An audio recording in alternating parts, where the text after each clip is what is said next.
Weet jij het woord eisen te vertalen in een zakelijk gesprek? Zoals altijd is je keuze afhankelijk van de context. Ik zet er een paar even op een rij. Requirements.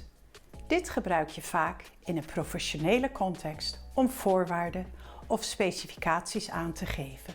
Bijvoorbeeld, the job requirements include a degree and 5 years experience. Demands. Dit is sterker en klinkt als een dwingende eis. Het kan soms hard overkomen. Bijvoorbeeld, the client made several unreasonable demands. Expectations.